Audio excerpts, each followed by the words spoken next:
And the idea, what you're doing seems crazy, but I kind of understand why you're doing it, uncovers the root of many of our financial decisions. Few people make financial decisions purely with a spreadsheet. They make them at the dinner table or in a company meeting. Places where personal history, your own unique view of the world, ego, pride, marketing, and odd incentives are scrambled together into a narrative that works for you. Another important point that helps explain why money decisions are so difficult and why there is so much misbehavior is to recognize how new this topic is. Money has been around a long time. King Alyattes of Lydia, now part of Turkey, is thought to have created the first official currency in 600 BC. But the modern foundation of money decisions, saving and investing, is based around concepts that are practically infants. Take retirement. At the end of 2018, there was 27 trillion in US retirement accounts, making it the main driver of the common investor's saving and investing decisions. But the entire concept of being entitled to retirement is at most 2 generations old. Before World War II, most Americans worked until they died. That was the exception and the reality. The labor force participation rate of men aged 65 and over was above 50% until the 1940s. Social Security aimed to change this, but its initial benefits were nothing close to a proper pension. When Ida Mae Fuller cashed the first Society Security check in 1940, it was for $22.54 or $416, adjusted for inflation. It was not until the 1980s that the average Social Security check for retirees exceeded $1,000 a month, adjusted for inflation. More than a quarter of Americans over the age of 65 were classified by the Census Bureau as living in poverty until the late 1960s. There is a widespread belief along the lines of everyone used to have a private pension, but this is widely exaggerated. The Employee Benefit Research Institute explains only a quarter of those aged 65 or older had pension income in 1975.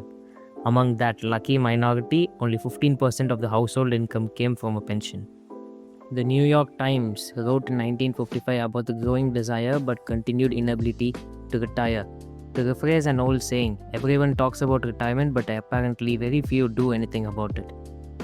It was not until the 1980s the idea that everyone deserves and should have a dignified retirement took hold. And the way to get that dignified retirement ever since has been an expectation that everyone will save and invest their own money. Let me reiterate how new this idea is. The 401k, the backbone savings vehicle of American retirement, did not exist until 1978. The Roth IRA was not born until 1998. If it were a person, it would be barely old enough to drink. It should surprise no one that many of us are bad at saving and investing for retirement. We are not crazy, we are all just newbies. Same goes for college. The share of Americans over the age 25 with a bachelor's degree have gone from less than 1 in 20 in 1940 to 1 in 4 by 2015. The average college tuition over that time rose more than fourfold, adjusted for inflation. Something so big and so important hitting society so fast explains why, for example, so many people have made poor decisions with the student loans over the last 20 years. There is not decades of accumulated experience to even attempt to learn from. We are winging it. Same for index funds, which are less than 50 years old, and hedge funds, which didn't take off until the last 25 years. Even widespread use of consumer debt, mortgages, credit cards, and car loans did not take off until the World War II, when the GI Bill made it easier for millions of Americans to borrow. Dogs were domesticated 10,000 years ago and still retain some behaviors of their wild ancestors.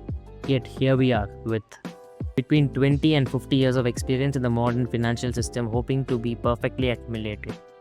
For a topic that is so influenced by emotion versus fact, this is a problem, and it helps explain why we don't always do that, what we are supposed to do with money.